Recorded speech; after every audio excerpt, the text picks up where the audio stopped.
विज्ञान की वह शाखा जिसके अंतर्गत रोगों के कारणों का अध्ययन किया जाता है उसे इटियोलॉजी या हैतिकी कहते हैं। तो विविध प्रकार के मानव रोगों के प्रमुख कारण कई हैं जो कि निम्नलिखित हैं, जिसमें पहला है पैथोजेनिक ऑर्गेनिज्म अर्थात रोगोत्पादक जीव के ऐसे जीव जिनसे जो है रोग उत्पन्न होता है रोगोत्पादक जीव कहलाते हैं। जैसे बहुत सारे जो है बैक्टीरिया अर्थात जीवाणु हैं, वायरस अर्थात विषाणु हैं, कुछ प्रोटोजोअन्स हैं, कुछ कृमि सदृश जो है प्राणी हैं, जीव हैं जो कि रोग उत्पन्न करते हैं अर्थात इनके संक्रमण के कारण जो है रोग होता है, इसलिए इन्हें जो है हम संक्रामक रोग भी कहते हैं। इनमें या तो रोगोत्पादक जीव जो है हमारे शरीर के अंदर प्रवेश कर जाते हैं और प्रतिरोध भवन क्रिया के द्वारा जो है ये अपनी संख्या वृद्धि करते हैं और संख्या वृद्धि करके जो है जो इनकी लक्ष्य कोशिका है, जो इनका लक्ष्य ऊतक है, उनको जो है नष्ट करते हैं या इनके द्वारा कुछ टॉक्सिक मटेरियल अर्थात विषाक्त पदार्थ का स्रावण होता है जो कि हमारे शरीर के सुरक्षा तंत्र रोगोत्पादक जीवों और विषैले पदार्थों को नष्ट करने का तो प्रयास करता है। जो हमारे शरीर में सुरक्षा तंत्र है, इम्यूनिटी सिस्टम है, वो इन रोगोत्पादक जीवों को इनके द्वारा स्रावित विषाक्त पदार्थों को नष्ट करने का प्रयास करता है। अगर नहीं नष्ट कर पाता है, इम्यूनिटी सिस्टम जो है कमज़ोर पड़ जाता है और ये रोगोत्पादक जीव या इनके द्वारा स्रावित विषाक्त पदार्थ जो है शक्तिशाली हो जाते हैं तो हमें जो है रोग हो जाता है। जिससे और जब इम्यूनिटी तंत्र जो है इन रोगाणुओं को मारने का प्रयास करता है, इनके द्वारा विषाक्त पदार्थों को नष्ट करने का प्रयास करता है, तो इस दौरान जो है उस ऊतक में कोशिका में जिन पर रोगाणु अटैक किए हैं उनमें ज्वलन होता है, पीड़ा हो जाता है, सूजन हो जाता है। तो इस क्रिया को ही हम प्रदाह कहते हैं, इन्फ्लामेशन कहते हैं, प्रदाह प्रक्रिया कहते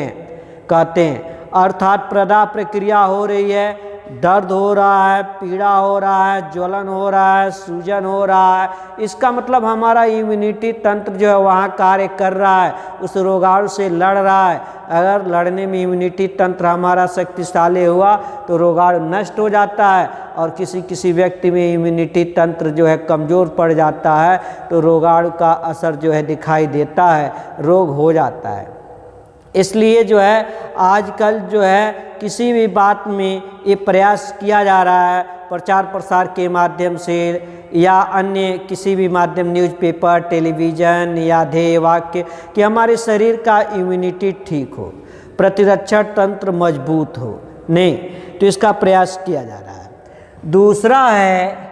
हेरिडेटरी डिजीजेज, आनुवांशिक रोग कि बहुत सारे ऐसे रोग हैं जो कि जीन या गुणसूत्रों में त्रुटियों के कारण जो है होते हैं और ये रोग जो है युग्मक कोशिकाओं के जरिए एक पीढ़ी से दूसरे पीढ़ी को स्थानांतरित होते रहते हुए हैं, तो इन्हें हम आनुवांशिक रोग कहते हैं। और पिछले चैप्टर में हम लोग जो है आनुवांशिक रोग के बारे में विस्तृत रूप से पढ़ा है। बस यहाँ सिर्फ कि हेरिडेटरी डिजीज क्या है अर्थात जीन तथा गुणसूत्रों में त्रुटियों के कारण जो रोग उत्पन्न होते हैं उसे हम आनुवांशिक रोग या हेरिडेटरी डिजीज कहते हैं, क्योंकि ये रोग जो है युग्मक कोशिकाओं के जरिए जो है अगली पीढ़ी को भी स्थानांतरित होते रहते हैं। फिर है कारण में इन्वायरमेंटल काजेज, वातावरणीय कारण अर्थात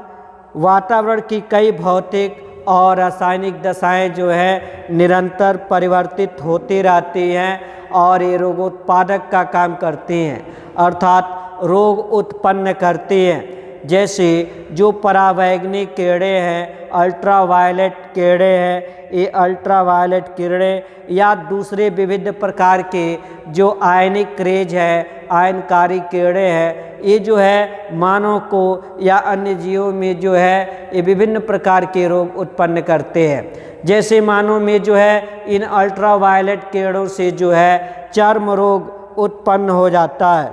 इसी प्रकार जो है वायु, जल, मिट्टी आदि के रासायनिक प्रदूषण, अत्यधिक गर्मी के कारण पसीने द्वारा नमक की क्षति, जो हमारे शरीर में NaCl होता है, सोडियम क्लोराइड होता है, अधिक पसीना होता है तो सोडियम क्लोराइड जो है हमारे शरीर से ज़्यादा निकलता है, इसकी क्षति होती है। सर्प या अन्य विषैले जंतुओं का विष, इनके प्रभाव से भी क्या कई घातक रोग होते हैं, अर्थात वातावरणीय कारण से भी मानव को कई प्रकार के जो है रोग होते हैं। फिर है डाइटरी इम्बैलेंसेज, आहार नाल में असंतुलन के कारण। पीछे कक्षा षष्ठ से ही या उससे पहले से ही पढ़ते हुए आ रहे हैं कि जो हम आहार लेते हैं अर्थात भोजन ग्रहण करते हैं, उनमें यदि पोषक तत्वों की कमी हो जाए तो हमें विभिन्न प्रकार के रोग हो सकते हैं, जैसे मेरेस्मस रोग होता है। आहार में कमी के कारण जो है मेरेस्मस रोग होता है। ऐसे है कि आधुनिक जीवन शैली के दुष्प्रभाव, स्वस्थ एवं निरोग रहने के लिए आवश्यक है कि पोषक तत्वों के रूप में जो है हम वातावरण से जितनी ऊर्जा लेते हैं हम उतनी ऊर्जा का व्यय भी करें, क्योंकि अभी हमने पीछे पढ़ा होम्योस्टैसिस, समस्थितिकी या समस्थापन कि वायु वातावरण और शरीर के अंदर के वातावरण दोनों के बीच में यदि संतुलन बना रहे, बैलेंस बना रहे तो ये हमारा शरीर का स्वस्थ दशा है। लेकिन यदि ये बैलेंस नहीं रहा और संतुलन हो गया तो हमारा शरीर का रोगीली दशा उत्पन्न हो जाता है, अर्थात कोई न कोई रोग हो जाता है। तो हम पोषक तत्वों के माध्यम से जितना भी वायु वातावरण से जो है ऊर्जा हम ग्रहण कर रहे हैं, ऊर्जा कैलोरी ले रहे हैं, उतना ही कैलोरी हम खर्च भी करें। लेकिन आधुनिक जीवन शैली में ये मानव की आम प्रवृत्ति बन चुकी है कि हम अधिक से अधिक मात्रा में कैलोरी ग्रहण करें, पोषक तत्वों का सेवन अधिक करें, संतुलित आहार लें, ऐसा आहार जिसमें कार्बोहाइड्रेट्स हो, प्रोटीन्स हो, फैट्स हो, विटामिन्स हो, मिनरल्स हो, ये सब लें, उनसे ऊर्जा हमें अधिक मात्रा में प्राप्त हो, लेकिन काम न करना पड़े। अगर जो है 1 किलोमीटर की दूरी जाना है तो हमें बाइक चाहिए, अगर कुछ दूरी जाना है तो 4 व्हीलर चाहिए, अगर स्नान करना है तो हमें मोटर का पानी, टंकी का पानी चाहिए। यहाँ तक कि घरों में जो है छोटे मोटे कामों के लिए जो है आजकल जो है विभिन्न प्रकार के इलेक्ट्रॉनिक उपकरण मौजूद हैं, जिसके कारण जो है हम शारीरिक श्रम नहीं करते हैं, अर्थात हमारे शरीर से ऊर्जा निकल नहीं पाती है और ऊर्जा हम अधिक से अधिक मात्रा में ग्रहण करना चाहते हैं, तो यहाँ असंतुलन हो जाता है। और इस असंतुलन के कारण भी विभिन्न प्रकार के घातक बीमारी होती है, जैसे डायबिटीज रोग हो जाता है, बीपी हाई हो जाता है, ब्लड प्रेशर के जो है मरीज हो जाते हैं, मानसिक तनाव हो जाता है, हृदय घात अर्थात हार्ट अटैक हो जाता है, मस्तिष्क घात हो जाता है, दिमाग फेल कर जाता है, कैंसर जैसे घातक रोग होते हैं। अर्थात हमारा जो जीने का शैली है उसमें भी बदलाव हो गया है कि हमें आराम चाहिए, आरामदायक जीवन चाहिए और हमें पोषक तत्व अधिक चाहिए, ऊर्जा अधिक चाहिए, कैलोरी वाला भोजन चाहिए, लेकिन काम न करना पड़े, शरीर को शारीरिक श्रम न करना पड़े तो ऊर्जा निकलती नहीं है। जब ऊर्जा अधिक लेंगे और ऊर्जा का ह्रास नहीं होगा तो दोनों में संतुलन बना रहे नहीं बनेगा, और जब दोनों में संतुलन बना नहीं रहेगा तो क्या होगा, शरीर हमारा जो है रोगीली दशा में हो जाएगा, अर्थात विभिन्न प्रकार के घातक रोग हमें हो जाते हैं। ऐसे ही है कि ट्रांसमिशंस ऑफ इन्फेक्टियस डिजीजेज अर्थात संक्रामक रोगों का संचरण कैसे होता है। इन्फेक्टियस डिजीजेज संक्रामक रोग, तो संक्रामक रोगों का संचरण जो है अनेक विधियों से, अनेक मार्गों से संपन्न होता है। ये शरीर में रोगाणु जो है जब प्रविष्ट करते हैं तो प्रविष्ट करके अपने लक्ष्य ऊतक तक पहुँचते हैं और फिर लक्ष्य ऊतकों में पहुँचने के बाद जो है प्रचुरोध भवन के द्वारा अर्थात इनमें जो है इनकी संख्या वृद्धि होगी और इन रोगाणुओं की संख्या बहुत अधिक मात्रा में उस ऊतक में वृद्धि कर जाता है और फिर उस ऊतक को ये रोगाणु जो है क्या करते हैं, नष्ट कर देते हैं। फिर ये रोगाणु जो है उस ऊतक से एक या एक से अधिक मार्गों से निकलकर और शरीर के दूसरे ऊतक पर अपना आक्रमण करते हैं, अटैक करते हैं और उस ऊतक को भी ये नष्ट कर देते हैं। इस प्रकार ये धीरे धीरे करके जो है हमारे शरीर में रोगाणुओं की संख्या दिन प्रतिदिन बढ़ती जाती है और ये हमारे शरीर के कोशिकाओं को, ऊतकों को नष्ट करते जाते हैं, जिससे भयंकर जो है बीमारी हो जाती है। तो यदि जो है ये रोगाणु एक या अधिक मार्गों से निकलकर दूसरे पोषण में जाते हैं या कह लें कि आबादी में जो है एक संक्रमित व्यक्ति से दूसरे स्वस्थ व्यक्ति में ये रोगाणु पहुँचते हैं तो इस प्रकार के संचरण को, इस प्रकार के प्रसारण को हम क्षैतिज प्रसारण कहते हैं। तथा यदि माता पिता के शुक्राणुओं से, अंडाणुओं से,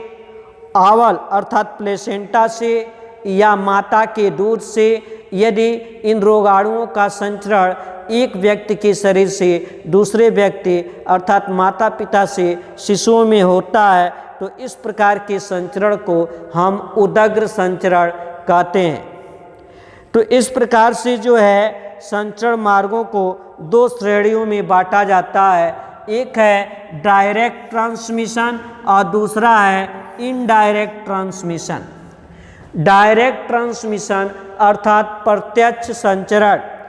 कि इस प्रत्यक्ष संचरण में जो है प्रमुख है कि एक व्यक्ति का दूसरे व्यक्ति से संपर्क। प्रत्यक्ष संचरण में प्रमुख है कि एक व्यक्ति का दूसरे व्यक्ति से संपर्क होना, ये डायरेक्ट ट्रांसमिशन में है। जैसे हाथ मिलाने से, किसिंग अर्थात चुंबन क्रिया से, शरीर द्रव्यों का आदान प्रदान, शरीर द्रव्यों का आदान प्रदान जैसे रुधिर आदान या सेक्सुअल इंटरकोर्सेज अर्थात लैंगिक संसर्ग क्रिया के द्वारा। तो कुछ रोग जैसे चुंबन क्रिया के द्वारा भी पायरिया रोग फैल जाता है या गोनोरिया या जननिक हर्पीज, ये सेक्सुअल इंटरकोर्सेज के जरिए जो है फैल जाते हैं या हेपेटाइटिस बी, ये रुधिर आदान के द्वारा जो है फैल सकते हैं। नहीं तो कुछ रोग जो है माता से और अजन्मे बच्चे, अजन्मे शिशु जिनका अभी जन्म नहीं हुआ है, जो माँ के गर्भ में है, वो प्लेसेंटा आवल के द्वारा जो है माता से शिशु में जो है संचारित होते रहते हैं। और इनका एक ज्वलंत उदाहरण है कि रेबीज रोग जो है पालतू जानवर जैसे कुत्ता है, बिल्ली है, बंदर है, इन सब के काटने से जो है रेबीज रोग हो जाते हैं। और टोक्सोप्लाज्मोसिस जिसे लीटर बॉक्स बीमारी कहते हैं, टोक्सोप्लाज्मोसिस जिसे लीटर बॉक्स बीमारी भी कहते हैं, ये जो बिल्लियों का मल पदार्थ होता है, उन बिल्लियों के मल पदार्थ में जो प्रोटोजोअन्स हैं, उन प्रोटोजोअन्स के कारण जो है ये टोक्सोप्लाज्मोसिस नामक बीमारी जो है फैलती है। बिल्लियां इन बीमारी से अप्रभावित रहती हैं, लेकिन जिस घर में, जिस परिवार में गर्भवती महिलाएं हैं और उनके नज़दीक में पास में जो है कोई बिल्ली जो है मल पदार्थ का त्याग कर दी है तो उससे वो महिला संक्रमित हो सकती है, उस महिला का गर्भ नष्ट हो सकता है या उसमें प्रसव पीड़ा, असामयिक प्रसव पीड़ा हो सकती है। अनेक बीमारियां जो है रोगाणुओं के खांसने से, अनेक बीमारियों के रोगाणु अनेक बीमारियों के रोगाण जो है खांसने से, छींकने से ये जो है बिंदु कणों के रूप में जो है वायु में जाकर वायु के संपर्क में आ जाते हैं। और यदि कोई व्यक्ति जो है उस संक्रमित व्यक्ति के 3 मीटर के डायामीटर में जो है 3 मीटर के एरिया में 3 फीट की एरिया में है तो उसे जो है वह रोग हो सकता है, जैसे सर्दी जुकाम, फ्लू है, इन्फ्लुएंजा है। नहीं, ये जो है इन बीमारियों के रोगाण जो है खांसने पर, छींकने पर जो है बिंदु कणों के रूप में जो है वायु में आ जाते हैं। और 3 फुट की दूरी तक, 3 फुट के डायामीटर में आसपास में जो है अगर कोई स्वस्थ व्यक्ति है तो उसको जो है ये संक्रमित कर सकते हैं। तो ये जो है डायरेक्ट ट्रांसमिशन रहा। ऐसे है इनडायरेक्ट ट्रांसमिशंस, अप्रत्यक्ष संचरण व्यक्ति के किसी रोगाण युक्त, अप्रत्यक्ष संचरण में जो है व्यक्ति के किसी रोगाण युक्त निर्जीव या अचेतन वस्तु, अर्थात निर्जीव वस्तु, अचेतन वस्तु, यदि जैसे रुमाल है, दरवाजे का हैंडल है, फर्नीचर है, नहीं, इनके संपर्क में आने से होता है। इसके अतिरिक्त जो है दूषित भोजन, जल द्वारा या आर्थ्रोपोड जो कीट है जैसे मक्खी है, मच्छर है, पिस्सू है, इनके द्वारा भी ये संचरण हो जाता है। नहीं, जैसे अगर जो है किसी व्यक्ति को सर्दी जुकाम हुआ है, वो दरवाजे के हैंडल के पास जो है खांस दिया, छींक दिया, तो उसका बिंदु कण जो है उस हैंडल पर जाकर लग जाता है और उसको किसी दूसरे व्यक्ति ने जो है अपने हाथ से खोला या बंद किया तो उसके हाथ पर वो रोगाणु आ गए और वही हाथ जो है फिर से नाक, कान, गला में जाता है तो वो जो है रोगाणु शरीर के अंदर प्रवेश कर जाता है। तो इसे